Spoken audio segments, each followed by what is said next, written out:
Hi, thanks for tuning in once again. Today we're going to talk about the purpose of the interview, and then we'll cover off some of the common pieces of feedback that we get from clients post an interview. So last time we talked about preparation as being fundamental to success in interviewing, and we also talked about overcoming nerves. So today we're going to talk about the purpose of the interview and then discuss this client feedback. So really the purpose of an interview is for the interviewer to uncover whether you can do the job, whether you will do the job, and whether you'll fit in. So when we say can do the job, have you got the necessary skills, qualifications and experience to do the job?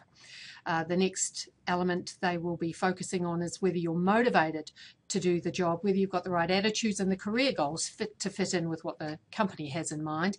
And then finally, will you fit in with the team? Will you fit the company culture? So often a client will ask broad-based questions and then competency-based questions to uncover the answers to those three questions.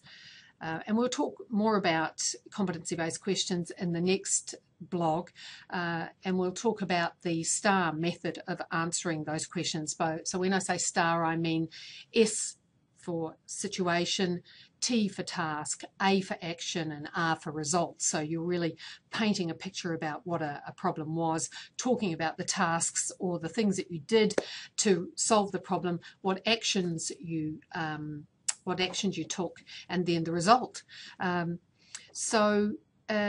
Let's cover that off in the next blog. The other aspect of today's lesson, if you like, is common feedback from clients. So you might be interested to know that we often hear from clients that candidates arrived at interview and were late, and didn't acknowledge that fact and certainly didn't apologise either. So not a good way to start a meeting. Second bit of feedback, a weak handshake or poor eye contact doesn't exactly engender confidence in your interviewer. This next point is very common, and that is the candidate not listening to the question, so not providing the right answer. And I often hear from clients that they give you then a second shot at the question. They pose the question in another way, hoping that you'll then understand what the question is and give them the information they're looking for. And look, they probably give you a second chance, maybe a third. But if by that stage you haven't answered the question and haven't nailed it, then they're very quickly going to lose interest. Another bit of feedback is that candidates often don't provide sufficient detail around your experience or ability, so kind of skimming across the top and not really giving a really nice meaty example of where you've demonstrated a skill or an attribute, so that the client knows for a fact that you actually have that competency. Another one is not being able to demonstrate that you've got a skill or an attribute in a very structured way. So you're kind of all over the shop in your response, and not that kind of leads the interviewer to feel that they shouldn't necessarily be convinced that you really know what you're doing, and it kind of gives them this sense, well, should I have confidence that this person really is as good as they say they are? And then the other issue is really around motivation and preparation. So candidates going to interview not showing any interest, enthusiasm, and even if they're interested in the job, not telling the interviewer that at some point in the interview, and certainly at the end of the meeting. If you're that interested, you should be saying so.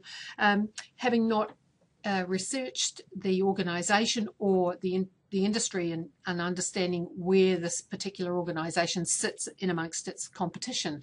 So you've really not done that homework. That doesn't make the employer feel confident that you really are that motivated towards the job. And it kind of demonstrates that you don't prepare well for meetings. And then finally, we often hear that the client's not convinced that the candidate has any real career direction or knows specifically what it is that they want, and that's part of your preparation, understanding what you want and what your goals are and how that's going to fit with this particular job that you're applying for. So I hope that that bit of client feedback has given you some food for thought. Next vlog, we're going to talk through competency-based question. Hope this helps, and all the best with your interviewing. Thanks.